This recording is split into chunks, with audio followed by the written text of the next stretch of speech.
Senadora Ariel Ávila, muchas gracias por estar con nosotros en este espacio, la librería Pensamiento Escrito, donde usted ya vino una vez aquí a hablar de uno de sus libros. Para esta ocasión vamos a hablar del mapa criminal en Colombia, un texto que considero se va a volver histórico por el momento que está pasando el país y a medida que va avanzando. Pero comencemos por el final. Ocurrió un hecho, digamos, en el que usted se ha pronunciado, y eso sucedió en Tierra Alta, Córdoba, con estos hombres encapuchados que llegaron a intimidar a la población, y que en última se relaciona también con esto, con lo del mapa criminal en Colombia, cómo las diferentes formas del crimen perpetrarse en el país. Su pronunciamiento respecto a este tema. Mire, yo creo que yo escribí un libro que condensa 14 millones de datos y que se llama Detrás de la guerra en Colombia. Es como fue bestseller en su momento, más de 20.000 copias. Y ese va desde 1994 hasta 2016, cuando se firma el acuerdo de paz. Entonces en la cabeza mía rondaba qué pasó después del acuerdo de paz, más allá de que hay disidencias, de que el ELN, sino qué pasó en la criminalidad.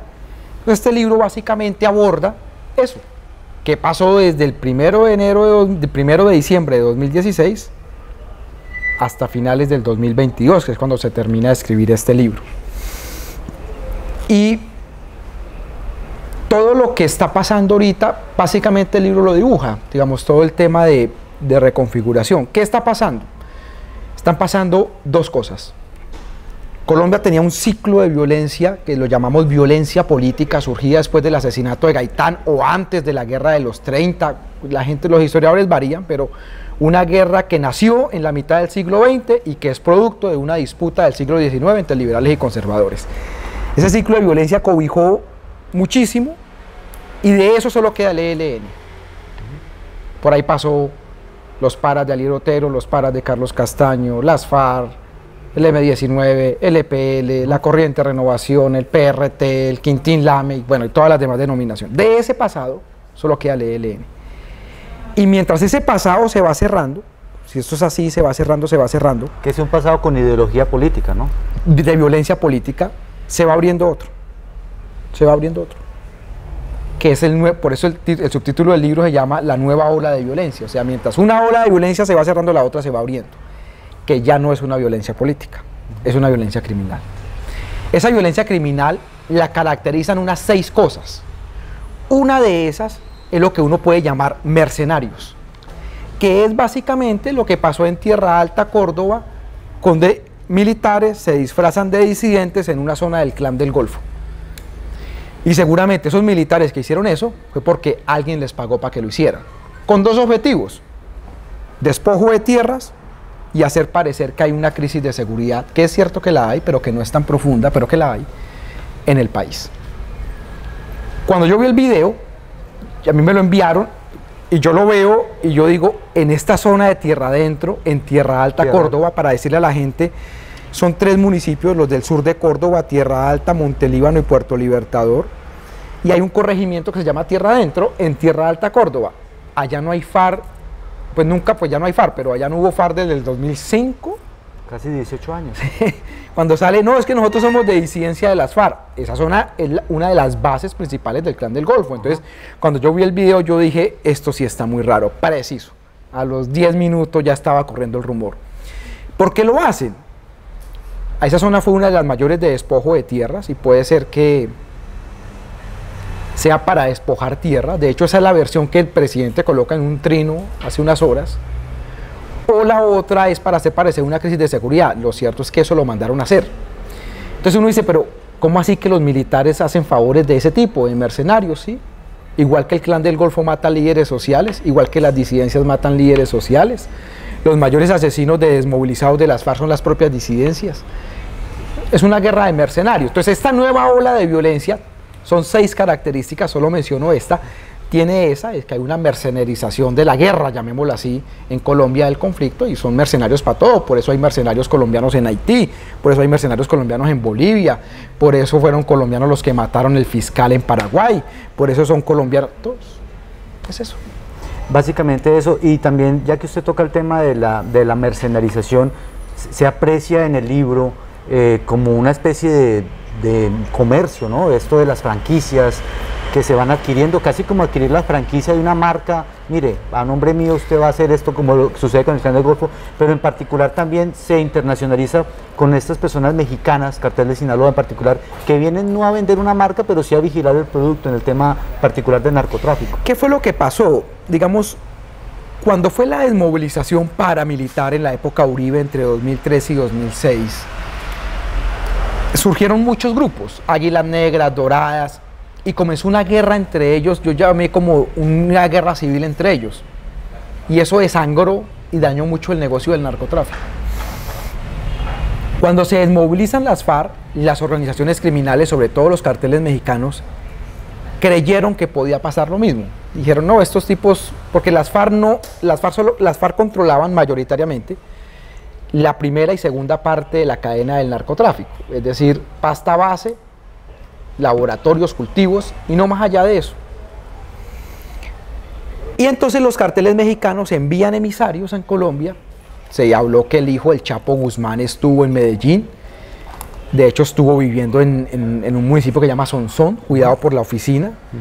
También estuvo el hijo del Mayo Zambada, la otra línea de cartel de Sinaloa, y enviaron emisarios para evitar que se formara una guerra civil como la de los paras. Y entonces comenzaron a distribuir franquicias. La zona que era de las FARC, dicen, bueno, entonces usted grupito tal, coge esa zona de tal lado, usted coge esa zona, y metieron franquicias en todo lado. Pero más que como una actitud pacificadora para que les cuiden la mercancía. Claro, eran como los jueces, con una amenaza de violencia muy grande. Eso llevó a un fenómeno grave, y es que la gente mexicana se metió mucho más en el negocio del narcotráfico en Colombia. Siempre ha habido relación, pero la relación sí cambió. Y lo segundo, que hubo esa franquicia en todo lado, y eso prolongó la actual disputa que tenemos, una guerra de todos contra todos en Colombia, que es lo que llama en el libro anarquía criminal.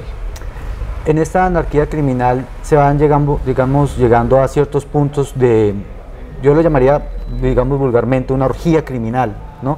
Porque ya no hay una ideología política, son como todos contra todos, no hay una presencia del Estado. En ese tema de la presencia del Estado, ¿por qué se falla en el posconflicto en llegar allá e implementar los acuerdos de paz y se permite que estas zonas de la FARC que fueron abandonadas, digamos que por el tema pues, de la reincorporación, puedan retomadas por estos grupos criminales? Cuando hay un proceso de paz de una organización tan grande como en el caso de las FARC, en cualquier parte del mundo es esperable que existan disidencias. Las disidencias paramilitares fueron como el 20%, las disidencias de las FARC fueron del 15%. Es esperable que intenten otros grupos criminales apoderarse del territorio. O sea, hay unas cosas que uno dice, esto puede pasar, más aún en un país con economías de guerra. Y es esperable que entren en unas disputas que duren 3, 4 años. Y usted dice muy bien que es el tiempo prudencial. Sí, ¿no? que es lo que generalmente pasa. Uno dice, ay, que es normal. Sí, es normal, es esperable y ojalá no pasara, pero es esperable. Sin embargo, cuando a medida que yo hacía la investigación, me duré 2016, 17, 18, 19, 20, 21, 22, 23, 7 años.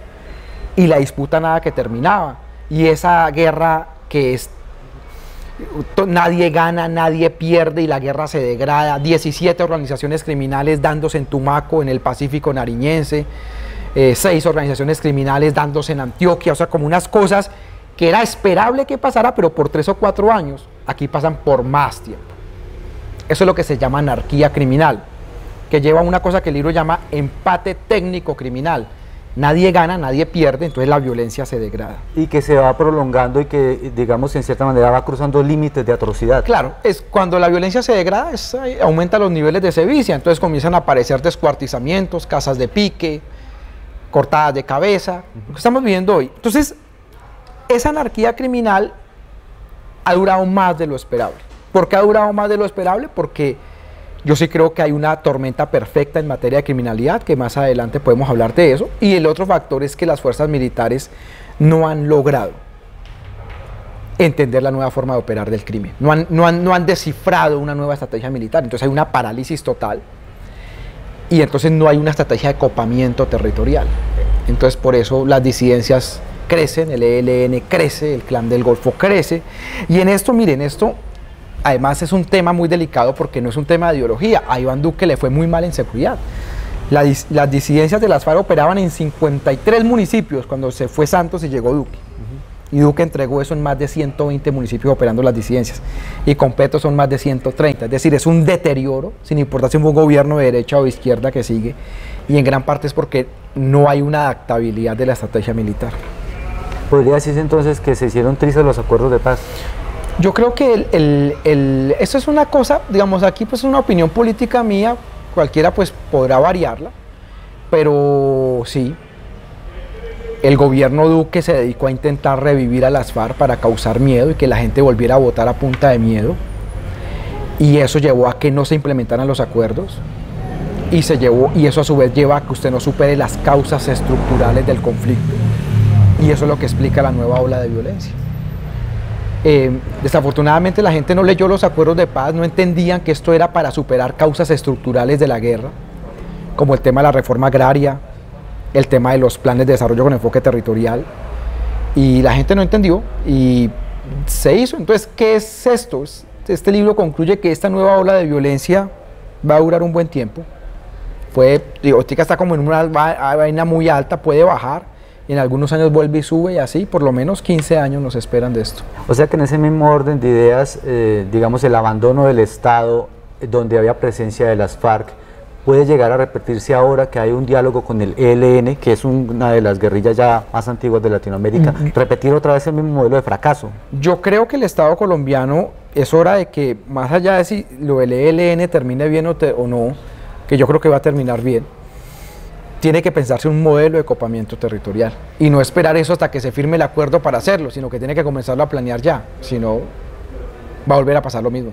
Y en el llamado de la paz total sería entonces complicadísimo porque hablamos de diferentes grupos. Usted muy bien lo toma aquí, grupos de 10 personas, de 20 personas, casi como los bandoleros de los años 50, pero también unos grupos más consolidados, estos que están prestando casi que servicio de franquicia por vigilar, los que están haciendo, digamos, despojos de tierras. ¿Cómo llegar entonces a un acuerdo de paz o a una paz con estas agrupaciones?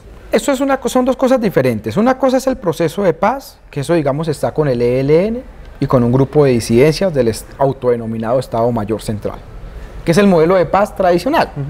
Hay una mesa, hay una agenda, hay unas reformas, hay unas concesiones. Y luego está el sometimiento a la justicia, que es el sometimiento a la justicia, es básicamente que la gente entrega información, se entrega y a cambio hay una rebaja de penas. Eso ya existe de forma individual, se llama el principio de oportunidad hace muchos años. Aquí lo que se hace es que se vuelve colectivo.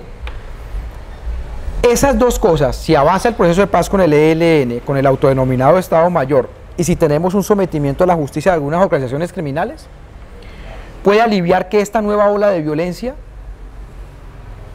no dure 15 o 20 años, sino que sea un poco menos violenta, la mitad. Entonces yo creo que si se hace bien lo podemos lograr. Ahora, pregunta subsiguiente, ¿y va a salir bien? No sé, yo creo que lo del ELN va a terminar en un proceso de paz. Yo creo que si hay sometimiento va a haber sometimiento con unas 4 o 5 organizaciones criminales, varias de las más grandes, y eso va a bajar los niveles de violencia un 25, un 30%. Entonces sí va a ser mejor, pero también creo que hay una ola de violencia ya en curso que va a ser muy difícil desestructurar. Como enquistada en cierta manera en la sociedad colombiana. Más que enquistada en la sociedad, es una ola de violencia enquistada en los territorios por producto de las economías de guerra. Es decir, hay mucha plata circulando, hay una crisis de la economía del narcotráfico desde hace como un año, y entonces las organizaciones criminales han intentado reemplazar eso con trata de personas. Ustedes ven los especiales por el tapón del Darién, miles y miles de personas todos los días, a todos se les cobra una plata, o la gente venezolana que pasa a Colombia por la frontera entre Colombia y Venezuela, a todos se les cobra plata, la minería del oro, el tema de madera, o sea, hay una explosión de economías ilegales y la extorsión también. Y la extorsión que está disparada en zonas donde ya se ha superado eso, como el Huila, por ejemplo. Creo que podríamos hablar, disculpe, le interrumpo, no solamente de narcotráfico, sino como una... Pues son unos holding empresariales, son holding empresariales criminales que tienen de todo. Entonces, eso va a llevar que esta ola de violencia sea mucho más violenta y larga. El sometimiento, la paz total, si sale bien, la baja, pero no la termina. Pero esta ola de violencia ya arrancó, y algún día le tenemos que hacer un juicio político de esto a Iván Duque por haber saboteado el proceso de paz y haber intentado revivir a las FARC, Pero ya esta ola de violencia no tiene marcha atrás. Usted lo que puede hacer es aminorarla, volverla como más tranquila, pero esto entró, va a durar 2 décadas. Precisamente, ya que usted toca el tema de un juicio, hablábamos hace algunos días con Juan Carlos de ese tema. Los acuerdos de paz estaban blindados en cierta manera en el ámbito internacional, con países que fueron garantes. ¿Cómo llegar entonces a ese punto? Porque se está corriendo sangre, se están cobrando vidas también por ese fallo en una política. Pues ahí hay que mirar. Igual el gobierno Petro, que ha dicho que los quiere implementar, tampoco ha hecho mucho, solo anuncios, pero no implementa. Entonces un poco ahí la cosa es, así los implementemos, ya en muchos territorios la ola de violencia no va a parar, porque ya se cogió ventaja, ¿no? O sea, si alguien se enferma de un cáncer y lo trata en grado 1, se salva. Si lo trata en grado 4, es diferente. Pues alarga la vida, pero ahí no hay otro deceso que el que uno ya sabe. Entonces aquí es igual, aquí ya cogió esto ventaja y usted puede tener unas intervenciones, salvar algunos territorios, evitar que otros se dañen, pero hay unas zonas como el Pacífico colombiano que así usted haga maravillas, hay que darle tiempo al tiempo. Ya que usted habla en esta cartografía, porque así lo debemos tomar también, ese mapa, una cartografía muy rigurosa y minuciosa, hablamos de zonas, hablamos entonces de paramilitarismo, hablamos de extorsión, pero una en particular, y es la Guainía, la Amazonía. Como tal, hay un capítulo especial en el tema de la Amazonía, la deforestación. Por la tragedia ambiental que está pasando allá. La tragedia ambiental que pareciera no tener ninguna relación, pero de hecho lo tiene, esa anarquía que hay allí en el tema de escrituras de tierras, de invasión de la selva, para montar laboratorios, pues ese choque de economías donde se habla de preservar el medio ambiente, pero pues también hay que producir ese tema también tan complejo con las comunidades étnicas, en el caso de los Nucac. Básicamente, el libro aborda un tema desde la seguridad que es como el corazón de lo que tiene que discutir esta sociedad, y es el ordenamiento territorial. Y el mejor ejemplo de eso es la Amazonía. Cuando las FARC estaban, ahí hay una entrevista lo más diciente, las FARC dejaban tumbar 1 hectárea de selva cada 3 meses para sembrar coca a la mitad y para sembrar cultivos de pan coger. Y eso mantuvo ciertamente preservada la selva amazónica.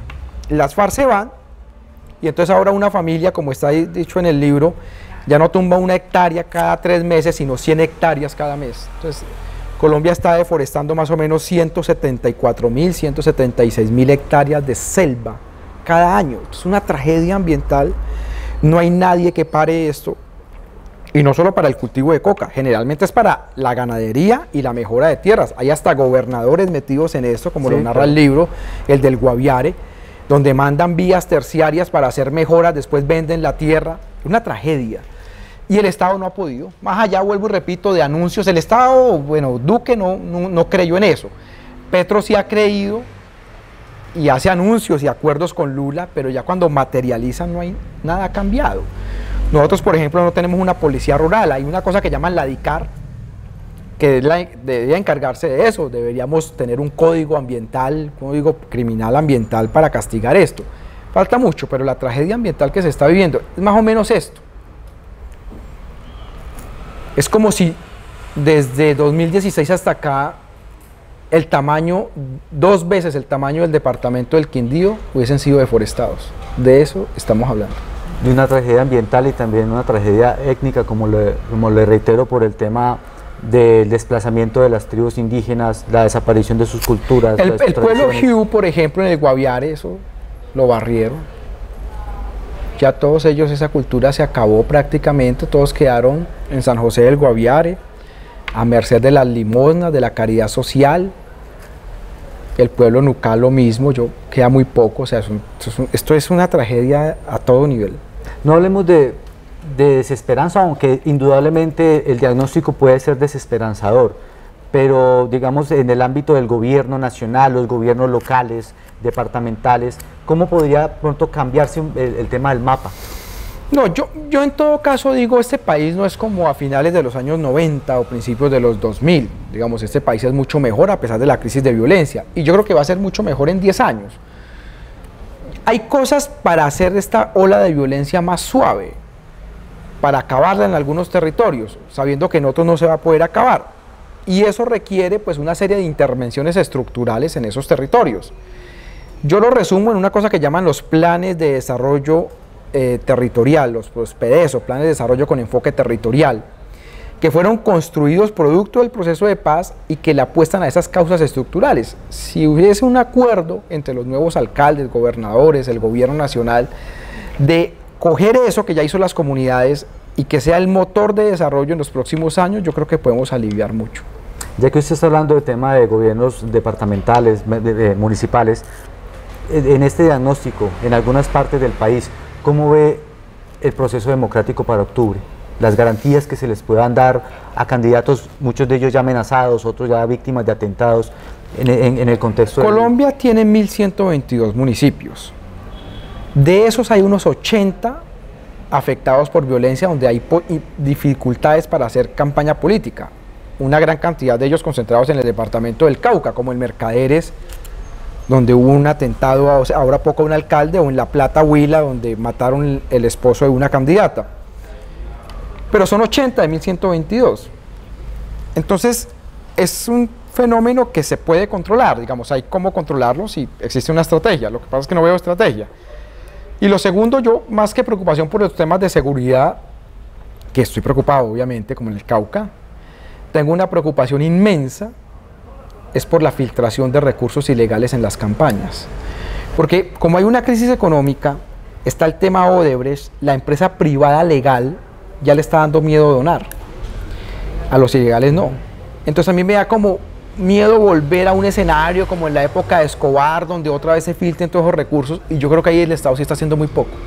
Sí, porque pues el Estado tiene una estrategia de seguridad para el día de las elecciones, pero es que la plata que filtran los narcos la filtran meses antes, no el día de las elecciones. Las consecuencias de esa filtración de dinero se vería reflejada obviamente en la poca aplicación de políticas, en la consecución de... En ganar impunidad en los territorios, que no se les persiga, que no se les afecte, nada. Hay un tema que usted tocó en estos días en la televisión internacional, haciendo, digamos, cambiando un poco de frente, y es el tema de cómo una sustancia como el fentanilo, en su auge, en su crecimiento, puede llegar incluso a permear la estructura social, pero también a permear el negocio del narcotráfico y casi que empotrarse de nuevo acá. Lo que pasa es que en Colombia los cultivos de coca bajaron hasta 2015, 2016, 2015 creo ahora que recuerdo, y luego se comenzó a subir. ¿Y por qué pasó eso? Porque el precio del oro cayó. Entonces la gente que estaba sacando oro de aluvión, de río, se pasó a sembrar coca. En Colombia, para explicar por qué aumentan los cultivos de coca y por qué disminuyen, no depende ni de las fumigaciones, ni de las erradicaciones manuales. Eso es para engañar bobos, digamos, esto es un tema internacional.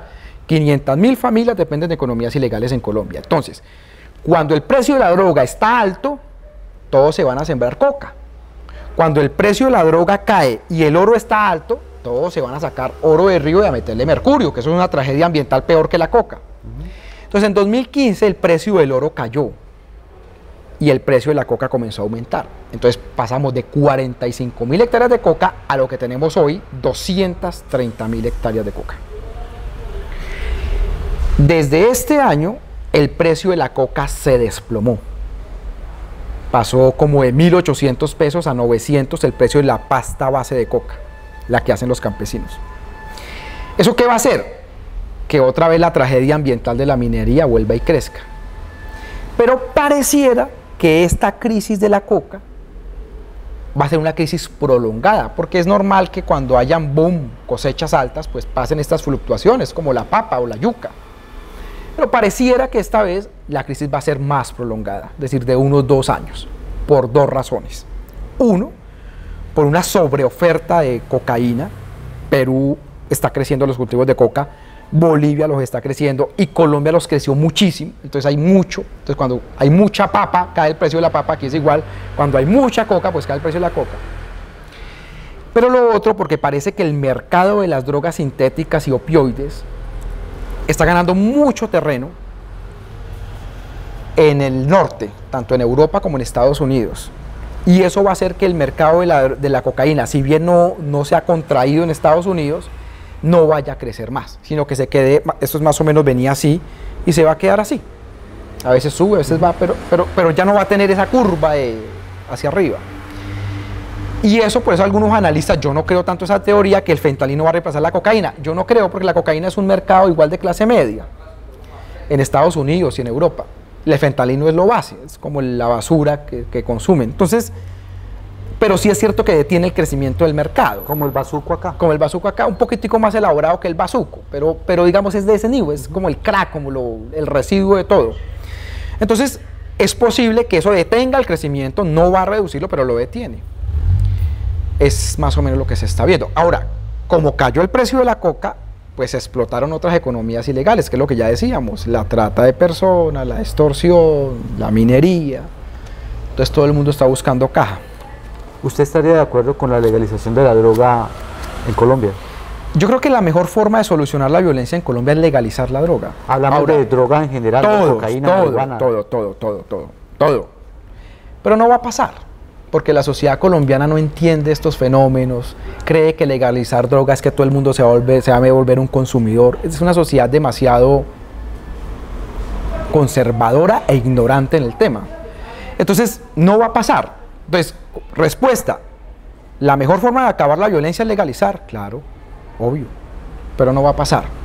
Y yo le quiero explicar a la gente por qué legalizar es tan importante, porque cuando usted legaliza, usted baja el precio de todo. Si nosotros volvemos ilegales estas cositas, entonces adquirir esto ya no vale 1.000 pesos, sino va a valer 10.000 pesos. O sea, el día que usted vuelva legal esto, cae. Entonces usted le quita miles de millones de dólares a organizaciones criminales si usted solo legaliza la droga. Ahora, que obviamente la plata que recauden impuestos tiene que irse a tratar a las personas con consumo, obvio. Y habría de pronto más control en el tema de qué sustancias se están utilizando para... Y para poder tener un control, es como el licor. El licor estuvo ilegalizado mucho tiempo. Ahora, como está legal, uno puede saber qué licor está bien y cuál está adulterado, para que el que tome licor adulterado no quede ciego, pues es lo normal, igual pasa con la droga.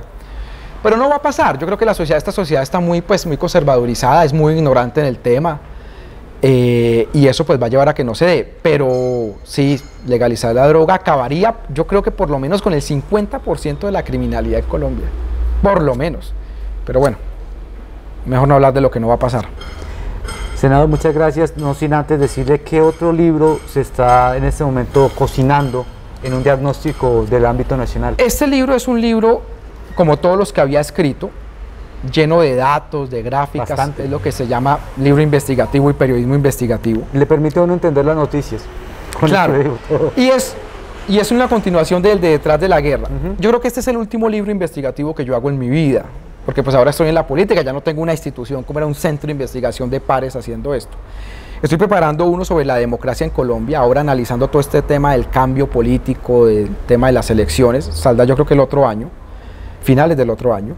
Y es lo que estoy preparando, pero libros investigativos, al menos en el corto tiempo, ya no va a haber. Va a haber más de análisis, también van a tener muchos datos y todo, pero de este tipo lleno de regresiones, estadísticas y mapas. Cuadritos así, no. Pero necesarios, la verdad que es sí, muy... Estos son libros de consulta, digamos, el libro Detrás de la Guerra es un libro, además haya sido catalogado así, donde dicen, en 50 años lo van a seguir leyendo. Ajá. Este libro es exactamente igual, son libros de consulta que llaman.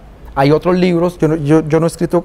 solo escribí uno de esos de coyuntura que se leen por un momento, pero solo he escrito una vez de eso, la mayoría son de este tipo. Senador, ¿cuál sería la estrategia que podrían implementar las fuerzas militares? Hablamos naval, fuerza aérea, ejército, incluso policía, que vendría siendo otro tipo de fuerza, para combatir, para contrarrestar la delincuencia, tanto en las ciudades como en los territorios apartados de los centros. Entonces, yo acabo de decir en una respuesta previa que el gran problema es que no se ha encontrado una estrategia para combatir esta nueva ola de violencia. Viene la pregunta suya es la central, pero me toca responderla de tres formas. Primero, ¿qué significa la nueva ola de violencia? La nueva ola de violencia yo la resumo en que hay organizaciones criminales de primera generación, que son el Cartel de Medellín, que son estructuras piramidales. Había un jefe, y el jefe es el que da permiso. Eso llevó hasta 2002-2003, el último gran cartel en Colombia fue el Cartel del Norte del Valle, inmortalizado en una famosa novela que es mejor el libro que la novela, que se llama El Cartel de los Sapos, pero es mejor el libro para que la gente lea el libro más que la novela. Hasta ahí llegaron 80, 90, principios de los 2000, organizaciones criminales de primera generación. Luego comenzó a transitarse a una cosa que llaman organizaciones criminales de segunda generación, que es cuando el aparato militar se impone al aparato económico. Don Berna era jefe de sicarios, de los Moncloa y los Galeano, y luego se pasó a ser el jefe del cacique Nutiguara. Las FARC pasaron a manejar gran parte del monopolio de los cultivos de coca. Entonces, la parte militar se impone a la económica. Es lo que, por ejemplo, hoy vive México. Sí, claro. Eso duró hasta el 2016. Desde el 2013, 14, 15, antes de la desmovilización de las FARC, Colombia comenzó a ver unas transformaciones muy duras en el crimen, que es que no son perceptibles a la gente que no entiende esto, pero se llaman organizaciones criminales de tercera generación. El mejor ejemplo de eso es el Clan del Golfo. Ya no hay un mando único, es lo que llaman una rueda de bicicleta, 5 mandos en el nivel central, 51 mandos regionales. Los mandos contribuyen con plata para crear un ejército élite, que es lo que llaman gaitanistas, pero cada mando tiene un ejército de pandilleros a su servicio, de sicarios, el lumpen criminal. Franquicia. Franquicia es otra cosa, ya no andan uniformados, no andan con armas largas, es otra cosa. Para la muestra de la extradición de Otoniel, que no repercutió de la manera como se pensaba. Eso es lo que está Colombia hoy. Entonces la estrategia militar está en la segunda generación. Combatir gente como las FARC, uniformada, con armas largas, con mandos jerárquicos. Entonces no han logrado encontrar. Entonces pregunta, y si le respondo de la segunda forma. Entonces, ¿qué hay que hacer? Claro, decirlo suena fácil, pero cambiar 500.000 tipos de la fuerza pública colombiana, que cambie su chip de que coger el mando es lo más importante, eso no es fácil. Hay que hacer varias cosas. Por ejemplo, hay que reorganizar la inteligencia armada y militar, si no, eso no va a funcionar. Hay que crear brigadas o fuerzas de tarea no territoriales, sino contra organizaciones criminales, como lo que está haciendo México. Hay que perseguir la parte donde quedan los recursos económicos, la parte de lavado de activos. Pero no es fácil, digamos, uno lo dice, pero uno entiende también que es mover ese aparato no es fácil. Y lo tercero es que el día que el Estado colombiano lo haga, porque los estados lo van a hacer, ya el crimen otra vez se habrá transformado. Ya hoy en muchas partes del mundo, como en Rusia o en Europa del Este, se habla de organizaciones criminales de cuarta generación, no de tercera, sino de cuarta. Y ya vamos para allá. Y cuando lo logremos y ¡pal! Esto ha cambiado. Esto es por eso es que lo mejor esto es legalizar esto. Porque si no, esto es como una vaina eterna del gato y el ratón, y dele, y dele, y dele, y dele, y dele, como un círculo para bobos, dele, dele. Como el tema de los diferentes carteles, ¿no? Que no solamente en Colombia parece que fuera el especialista en carteles, porque uno cree que cartel solamente es droga, cocaína, no, pero descubre que hay una cantidad. Hay carteles de los pañales, hay carteles de todo, ustedes lo han visto, eso, los de la droga es uno de los tipos de carteles. Senador, ahorita sí, muchas gracias por esta entrevista, por este importante espacio, por compartirnos el conocimiento y obviamente este diagnóstico del mapa criminal en Colombia.